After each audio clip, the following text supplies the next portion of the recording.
Nakachikahan ko na kasi mga Kimpaw kanina. At may pinatatanong sila sa iyo, Kim. Kimpaw Universe. Hindi.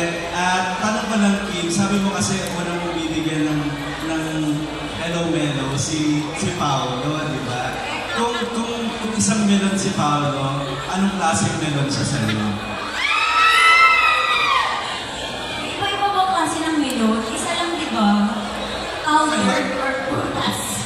Actually, may iba-ibang klase ng melon. Merong locally made, merong made in Japan. So, ano na? Anong melon yung hindi naman siya talaga Japan, so locally made. Ano ba yung pagsagot dapat? Sweet ba? Made in the Philippines. Yeah, sweet ba daw siya? Or parang mas sweeter than sweet? Gusto mo yung pinit niya na sa akin yung isasagot ko. Ikaw, kuya! Wala naman atang melon na hindi matamis. So, matamis niya siya. Grabe ginawa siyang melon, no? Tao siya. Ikaw talaga! Yun ay kung iinom siya ng Hello Melo. But I'm sure you know what it is. Pero congratulations for being a part ng Brilliant Scheme. Thank you po. Maraming salamat. Yung last question ko kay Miss Glenda, sa palagay niyo po, anong magiging magandang part ng pagiging part ni Kim sa Brilliant Scheme ngayong part na siya ng family ko ninyo? As I've said, palagi siyang napapanood. At even ako, yung lola ko po nandyan, mula sana maulit-muli na panood po namin hanggang yun lang. Ngayon, everyday po siyang napapanood. And actually, before this launching, nag-message na po ako sa manager niya ng renewal ng contract. Bago pa lang kami pipirma, pero nag-inquire na po talaga ako. Sabi mo, hindi ko na pakakawalan ito. Sabi ko ba dyan, first time ko na-experience, ilo-launch pa lang ako, may nag-inquire na ng renewal. Totoo ba? Kasi alam niya ng personal nurse ko, sa akin ako pinanood, renewal Kimchu. Diba? Iba ang brilliant. Walang pakalpo na ako. Thank you, congratulations, Kim and Miss Glenda. Thank you. Thank you. Thank you so much po. That's all. Friends, sino bang bibigyan ko ng collagen para mapabata? Sino ba? Siyempre mga kapwa ko ka-brilliant din. Si Paolo, sila RC, sila Andrea. Siyempre, kami-kami. Yun na ika-web team, ah. Thank you, congratulations again. Thank you. Yes, I'm here po. Our first question po will come from Miss Janice Navida. First, congratulations, Kitty! Hello!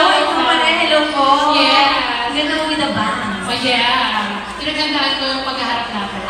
Okay, sige. First, congratulations! So, Kim, a lot of people look up to you. Siyempre, nakilala ka namin from your humble beginnings, diba? So, now that you're part of the Brilliant family, I'd like to know how brilliant is Kimchu now in handling all the struggles in life. Grabe my first question sa struggles in life. Cheers! Food. Cheers tayo ng Hello Melo. How I handle? Siguro, pinalaki kasi ako ng mga magulang ko na pag may pinagdadaanan kami, dadaanan mo lang talaga. Kasi wala namang ibang tutulong kundi sarili mo. Kaya may problema ka financially, edi magtrabaho ka, may problema ka emotionally, i-workout mo, mag-workout ka, sumayaw ka, gawin mo kahit na anong gusto mong gawin.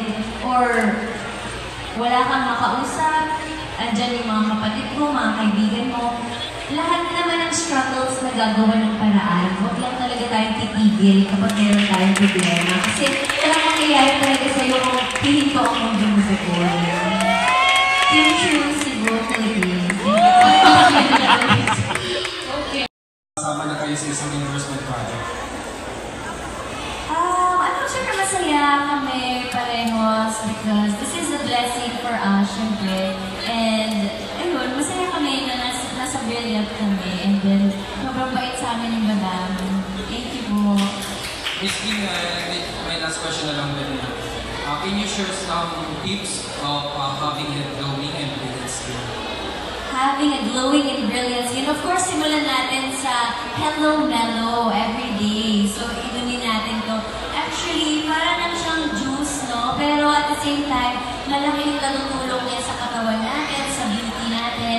And we will all look super young. So, pag maganda, bata mo tignan, ito na po talaga iniinom ko, ilang buwan na. So, nakaka-fresh po talaga siya. And also yung positive outlook din. Yes, positive outlook. Huwag na natin mga pagnilay-nilayan ng mga hindi maganda. Para naman yung aura mo is maging fresh and pretty ka lagi. Diba? Thank you and congratulations. Our last question. Commerciality, kung pinili ko si Kim, ano yung mga nakita mong brilliant kay Kim na lalo na nung nakilala mo talaga siya? Actually, nung first na in-inquire namin siya, marami ka talaga kaming pinagpilian. Pero si Kim po kasi talaga yung araw-araw niyo mapapanood. As in, from Linda, kahit bigyan niyo po ako ng question about Linda, nasasagot talaga ng mga friends ko yan, hanggang Secretary Kim. So, napapanood talaga namin siya. And to be honest, nung una, sobrang na-intimidate ako kasi akala ko nga, baka, alam mo yun, yung parang hindi jolly person. Pero sobrang jolly person niya. Tapos parang nag-enjoy lang po siya sa shoot.